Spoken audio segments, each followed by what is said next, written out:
Well, most people have never had a vehicle written off by their insurance company. Viraf Baliwalla from Automall Network joins us to understand the claims process when your vehicle is a total loss. Good morning. Thanks for joining us.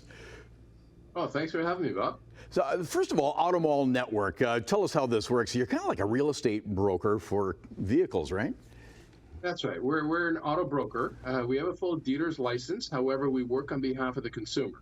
So just like people would hire a real estate broker to help them with buying or selling a vehicle, people who hate the whole car shopping process, they hire us to help them with the whole process of buying or selling a car. Yeah, and I want to talk these days with the market being the way it is, it's kind of crazy. So yeah, there's a lot of confusion out there, and we can certainly help them. Yeah, I wanted to talk to you about that, but let's get to the insurance issues, because when the vehicle is a total write-off, there's a big discrepancy, isn't there, from what the insurance companies think the vehicle is valued at and the true vehicle cost, and that's where you come in.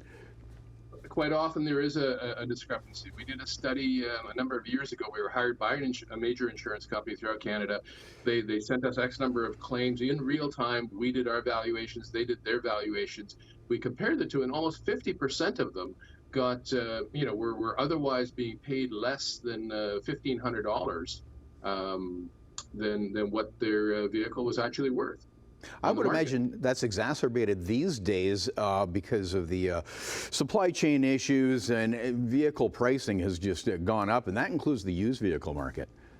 Oh, absolutely, and especially the used vehicle market. There's probably, tens of thousands of vehicles being written off every day in Ontario, and so we have to be careful, because it's a business for the insurance company. They're doing a lot of volume. And so every nickel that they actually spend more in the settlement and indemnification process ends up costing them a lot of money. So sometimes there's shortcuts, I'll say, that are being taken, or sometimes not the right information that's available to them.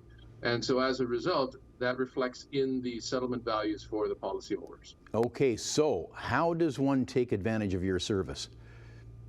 Well, they can certainly start by visiting our website. We have a free guide on there on how to calculate the value of their vehicle, and just to kind of walk through that insurance settlement process, which will take a lot of stress off of their plate. Because most people, like you said, have never been through that process before. So yeah, if you just click on the insurance claims, you can download a free guide, and then once you have a better understanding of it, certainly give us a call, click on the Get Started button, and then we're happy to review the information from the insurance company that they've sent to you. Will guide you in terms of what to say, what to look for, what to ask for. Our service costs $150 up front, but you get that back if you use our service to replace the vehicle.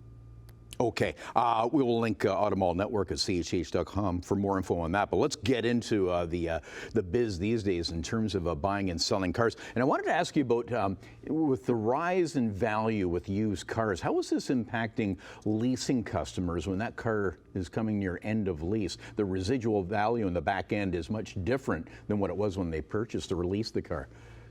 Absolutely. Nobody knew back then that there was going to be a pandemic. So they calculated these residuals based on their standard protocols. And so now, of course, the market has gone crazy, and they weren't anticipating that.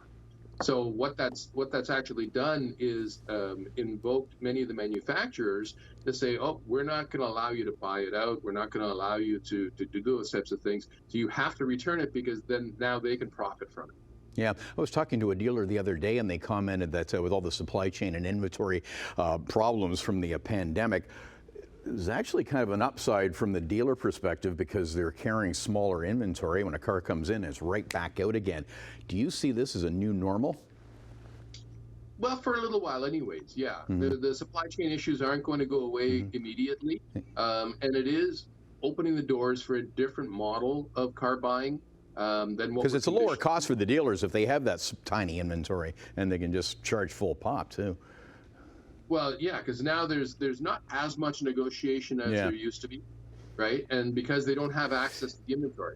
So what's happening is a lot of manufacturers saying, well, you just place the order. In many cases, you're not going to get the order for another year or 2 years. If you're looking for a RAV4 Prime or something of that nature, good luck trying to get a hold of it. Yeah, and I'm sure that makes you guys busier too with Automall Network. Great resource for looking for the best deal out there. Yeah, wish we had more time, but again, as I mentioned, we'll link up your website at chh.com. Viraf Baliwalla from the Automall Network. Thanks for joining us this morning. Thank you.